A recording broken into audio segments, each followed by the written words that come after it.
இது பச்சை குண்டு கத்திரின்னு சொல்லிட்டு விதை அப்படி தான் ஷேர் பண்ணி நட்டேன். பார்த்தா இது எதுவும் டிஃப்ரெண்ட்டாக இருக்குது. நான் சரியான கத்திரி. இதிலெல்லாம் முள் இருக்குது பாருங்களேன், இங்கே முள் இருக்குது. இலைங்களில் முள் கிடையாது, ஆனால் கத்திரிக்காயில் முள் இருக்குது. நான் ஆச்சரியம் கட் பண்ணிப்போம். அப்படியே பிக்கலான்னு பார்க்குறேன். ஆமாம், வந்துருச்சு, அப்படியே வந்துருச்சு பாருங்க. இதையும் எடுத்துடலாமா? இது அப்புறமா எடுத்துக்கலாம், ஒரு நாளைக்கு இது போதும். இன்னைக்கு இது ரெயின் லில்லியோட எல்லோ கலர் சீடு.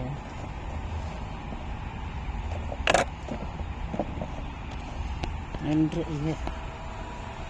கத்திரி அறுவடை. இது அடுத்து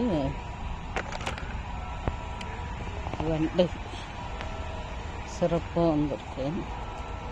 வெண்டைக்காய் பறிச்சுக்கலாம்.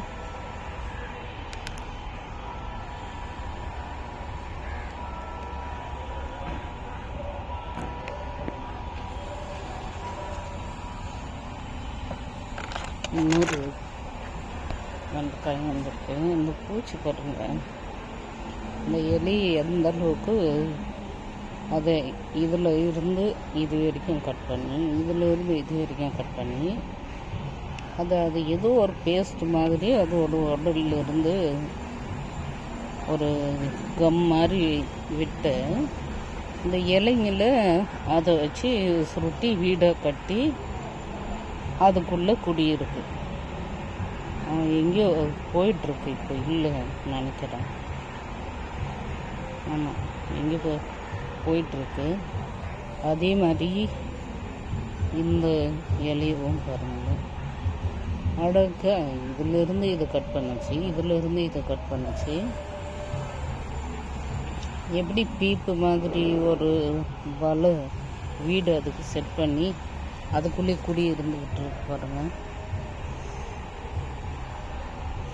இந்த வெள்ளையோட பூ ரொம்ப நல்ல கம்போஸ்ட்டுக்கு இதுவாக இருக்கும். 4 இது விட்டுச்சுன்னா ஒன்று இந்த மாதிரி ஸ்பாயில் ஆகத்தான் செய்யுது. இது அடுத்து வெண்டைக்காய் பறிச்சுக்கலாம். இது ஒரு வெங்காயம். இது நாளைக்கு பறிக்கலாம்னு நினைக்கிறேன்.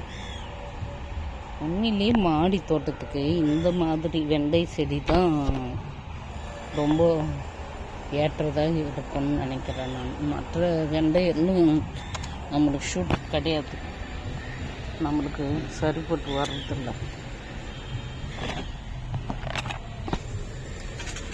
இது ஒரு சிறப்பான காயாக இருக்குது. மழை பயங்கரமாக மூடிக்கிட்டு இருக்கு. இங்கே பாருங்கள்,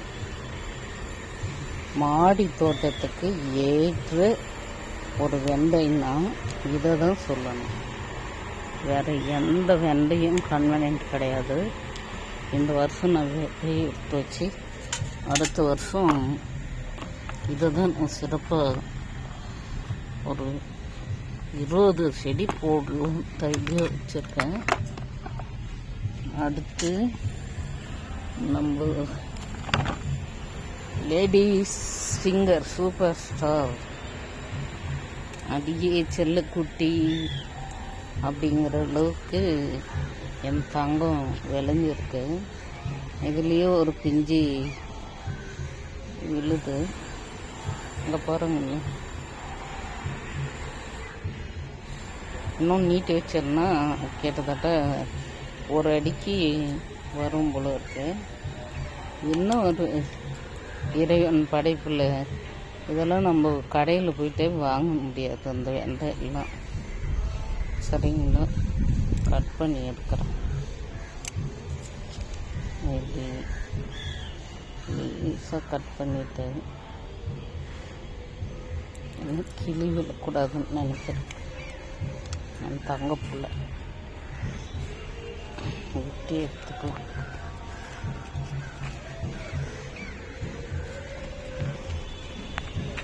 செடி கொஞ்சம் ஃபீலிங்ஸாக இருக்குன்னு நினைக்கிறேன் இந்த மாதிரி பிக்கும்போது. பாருங்க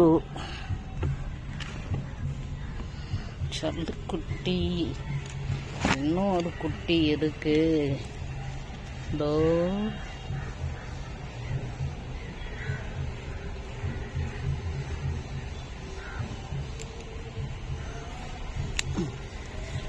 அப்படி பிச்சு எடுத்துடலாம்.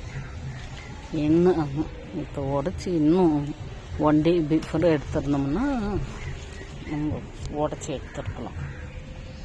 இப்போது வர்றதுக்கு வாய்ப்பு இல்லை. பாருங்க இவ்வளோ லென்த்தாக வருது பாருங்க. செம்ம சூப்பர் இல்லை? இன்னும் இருக்கு, அதை பறிக்கும்போது காட்டுறேன்.